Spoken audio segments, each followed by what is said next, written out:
મિત્રો, ઘણીવાર જ્યારે આપણે મંદિરમાં જઈએ છીએ ત્યારે પૂજારી આપણે પ્રસાદની સાથે કેટલાક પૂજાના ફૂલ પણ આપે છે. ભગવાનના ચરણોમાંથી અર્પણ કર્યા પછી તમને હંમેશા ફૂલો આપવામાં આવે છે, જેની તમને ભગવાનના આશીર્વાદ મળે. જ્યારે આપણે આ ફૂલોને આપણા કપાળ પર રાખીએ છીએ અને તેને આપણા ઘરમાં કોઈ શુદ્ધ સ્થળ પર રાખીએ છીએ તો તે હંમેશા સકારાત્મક અસર છોડે છે. ઘણી વખત આ ફૂલો સુકાઈ ગયા પછી અમે તેને ઘરની બહાર ફેંકી દઈએ છીએ અને કોઈ કચરાની જગ્યાએ ફેંકી દઈએ છીએ. જો કે આવું કરવું ખોટું છે, કારણ કે જ્યોતિષશાસ્ત્ર અનુસાર આ ફૂલો ઘરમાં સારી ઉર્જા ફેલાવે છે અને જ્યારે આપણે તેને કચરાપેટીમાં ફેંકી દઈએ છીએ તો તેની જીવનમાં નકારાત્મક અસર પડે છે અને તે ભગવાનનું અપમાન કરવા સમાન છે. ચાલો જ્યોતિષ પંડિત પાસેથી જાણીએ કે તમારા મંદિરમાંથી લાવવામાં આવેલા ફૂલોનું શું કરવું જોઈએ જેથી તેનું શુભ ફળ મળે. મંદિરમાંથી લાવેલા ફૂલોને ઘરની તિજોરીમાં રાખો. એવું માનવામાં આવે છે કે જો તમે મંદિરમાંથી લાવેલા ફૂલોની ઘરની તિજોરીમાં રાખો છો તો આર્થિક લાભ થવાની સંભાવના છે. તમારે આ ફૂલોને સારી રીતે સૂકવી તેમને કેટલાક કાગળમાં લપેટીને તિજોરીમાં અથવા પૈસા રાખવાની કોઈ જગ્યાએ રાખવું જોઈએ, જેના કારણે તમારા ઘરમાં દેવી લક્ષ્મીનું આગમન થશે અને ભગવાનના આશીર્વાદથી તે તમારા ધનને વધારવામાં મદદ કરે છે. ફૂલોને હંમેશા શુભ સંકેત તરીકે જોવામાં આવે છે અને જ્યારે પ્રસાદમાં જોવા મળે છે ત્યારે તે વધુ શુભ માનવામાં આવે છે અને સંપત્તિનો સંકેત આપે છે. આ કારણથી આ ફૂલોને ઘરની તિજોરીમાં રાખવાની સલાહ આપવામાં આવે છે. મંદિરમાંથી મળેલા ફૂલોને પવિત્ર જળમાં વિસર્જન કરો.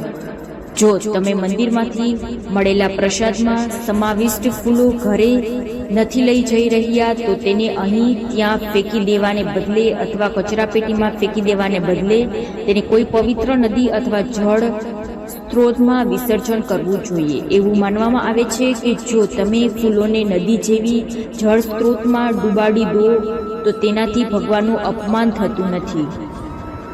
જ્યારે તમે આ ફૂલોને તમારા હાથથી પાણીમાં વિસર્જન કરો છો ત્યારે જેને પુષ્પાંજલિ તરીકે ઓળખવામાં આવે છે. ફૂલ અર્પણ કરવું એક શુભ કાર્ય માનવામાં આવે છે અને તેનાથી શરીરમાં સકારાત્મક ઉર્જા આવે છે. એવું માનવામાં આવે છે કે જો પૂજા દરમિયાન દેવતાઓને અર્પણ કરવા માટે ફૂલોનો ઉપયોગ કરવામાં આવે છે, જેનાથી તેમના આશીર્વાદ અને કૃપા પ્રાપ્ત થાય છે. જ્યારે આ ફૂલો તેમના ધાર્મિક હેતુ માટે સમુદ્ર અથવા નદીના પાણીમાં ડૂબી જાય છે ત્યારે તે ભગવાનને પ્રસન્ન કરવા માટે એક સમર્પણ ક્રિયા છે. મંદિરમાં મળતા ફૂલોમાંથી ખાતર બનાવો.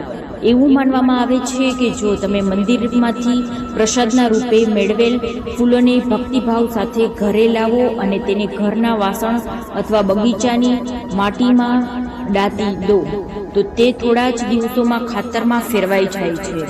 તમે આ ખાતરનો ઉપયોગ કોઈ પણ છોડની ફળવૃદ્ધિના વધારવા માટે કરી શકો છો.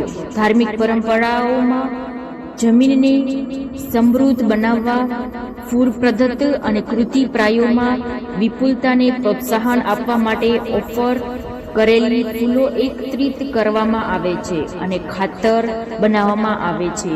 આ ઇકો ફ્રેન્ડલી અભિગમ માત્ર પ્રકૃતિની પવિત્રતાનો જ નહીં પરંતુ સંવાદિતના પણ પ્રોત્સાહન આપે છે. જ્યોતિષશાસ્ત્ર ભગવાનને ચડાવવામાં આવેલા ફૂલોના ખાતરાને શનિની પ્રવૃત્તિ પરિવર્તન શક્તિનું પ્રતીક માનવામાં આવે છે અને તેનો ઉપયોગ ઘરના બગીચામાં કરવામાં શનિની કૃતિ પ્રાપ્ત થાય છે.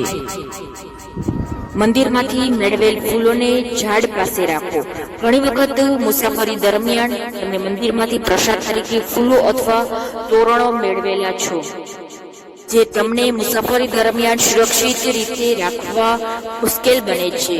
તમારે તે ફૂલો તમારા જમણા હાથની હથેળી પર રાખી જોઈએ અને તેને તમારા કપાળ પર લગાવવા જોઈએ જેથી કરીને આખા શરીરમાં સકારાત્મક ઉર્જાનો સંચાર થઈ શકે.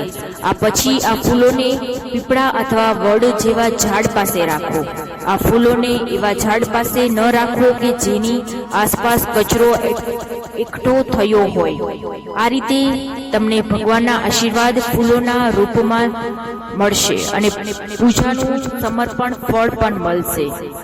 જો તમે આ રીતે મંદિરમાંથી મેળવેલા ફૂલોનો ઉપયોગ કરો છો તો તમને ભગવાનની કૃપા મળે છે અને પૂજાનું ફળ પણ મળે છે.